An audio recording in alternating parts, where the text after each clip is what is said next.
காங்கிரஸும் தாவேகாவுக்கு ஆதரவு கொடுத்திருக்கு. இந்த சூழல்ல ஆளுநர் என்ன செஞ்சிருக்கணும், தனிப்பெரும் கட்சியாக இருக்கக்கூடிய தாவேகாவை அழைத்து ஆட்சி அமைப்பதற்கான வாய்ப்புகளை வழங்கியிருக்கிறார். அவர்கள் சட்டமன்றத்தில் தங்களுடைய பெரும்பான்மையை நிரூபிப்பதற்கான அவகாசத்தை ஏற்படுத்தி கொடுத்திருக்கணும். ஆனா தமிழக வெற்றி கழகத்தை ஆட்சி அமைக்க அழைக்காமல் அந்த கட்சியினுடைய தலைவர் விஜய் அவர்களை முதலமைச்சராக பதவி பிரமாணம் செய்து வைக்காமல் ஆளுநர் என்ன பண்றாருன்னா வேண்டுமென்றே காலம் தாழ்த்துகின்றார். இது மிகப்பெரிய சந்தேகங்களை தமிழக மக்கள் மத்தியிலே ஏற்படுத்தியிருக்கிறது. ஏனென்று சொன்னால் விஜய் அதிமுக கிட்ட ஆதரவு கேட்பாரு.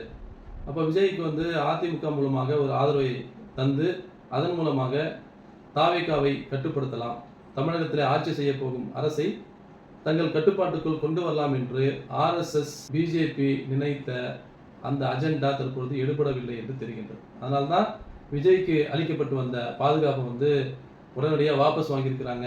அது அவங்க எதிர்பார்த்தது நடக்கலை. காங்கிரஸ் இப்போ ஆதரவு கொடுத்துருக்கு. அடுத்து தாவேகா கம்யூனிஸ்ட் கட்சிகளுக்கு அதே போல விசிகாவுக்கு ஆதரவு கேட்டு கடிதம் கொடுத்துருக்காங்க. இதெல்லாம் RSSும் பிஜேபியும் எதிர்பார்க்கல. என்னடா நாம நாம் நினைத்தால் போல விஜயை நம்ம கண்ட்ரோலில் வச்சுக்கலாம், அவருக்கு ஆதரவு கொடுப்பதன் மூலமாக நமது டாக்ஸி ஆட்சியை நடத்தலான்னு எதிர்பார்த்திருந்த RSS இப்பொழுது திகைத்து போயிருக்கின்றது. அதனால என்ன பண்றாங்க, RSS உடைய ஆளுநர்களை வைத்து வேறு விதமான அழுத்தங்களை கொடுத்து கொண்டிருக்கின்றார்கள். விஜய்க்கும் விஜயனுடைய தாவேகாவுக்கும் நமக்கும் மாற்று கருத்துக்கள் இருக்கலாம். அதே போல அவர் எப்படி வெற்றி பெற்றார் என்பதிலே நமக்கு பல சந்தேகங்கள் இருக்கலாம். இதெல்லாம் இருந்தாலும் கூட அரசியலமைப்பு சாசன சட்டம் தான் உயர்ந்தது. அரசியலமைப்பு சாசன சட்டம் என்ன விதிமுறைகளை வகுத்து தந்திருக்கின்றதோ அந்த அடிப்படையில் தான் ஒரு அரசு அமைய வேண்டும்.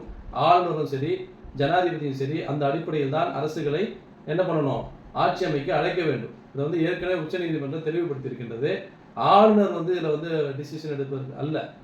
ஆளுநர் அதிகமான சீட்டுகளை பெற்ற தனிப்பெரும் கட்சியை அழைக்கணும். அவங்களுக்கு அவங்க என்ன பண்ணணும், சட்டமன்றத்தில் தங்களுடைய பெரும்பான்மையை நிரூபிக்கணும். அதே போல நாடாளுமன்றத்தில் அதிகமான சீட்டுகளை பெற்றவர்கள் நாடாளுமன்றத்தில் தங்களுடைய பெரும்பான்மையை நிரூபிக்க வேண்டும். ஆனால் அந்த வாய்ப்பையே வழங்காமல் இழுத்தடிப்பது என்பது அரசியலமைப்பு சாசன சட்டத்திற்கு செய்யக்கூடிய துரோகம் என்பதை தமிழக மக்கள் உணர வேண்டும். இதை யார் செய்து கொண்டிருப்பது?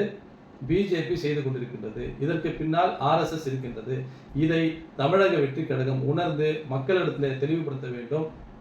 எங்களுடைய கோரிக்கை தாவேகாவை ஆட்சி அமைக்க அழைக்க வேண்டும், அவர்களுக்கு அந்த வாய்ப்பை அளிக்க வேண்டும். அதன் அடிப்படையில் அவர்கள் தங்களுடைய பெரும்பான்மையை சட்டமன்றத்தில் நிரூபிக்க வேண்டும்.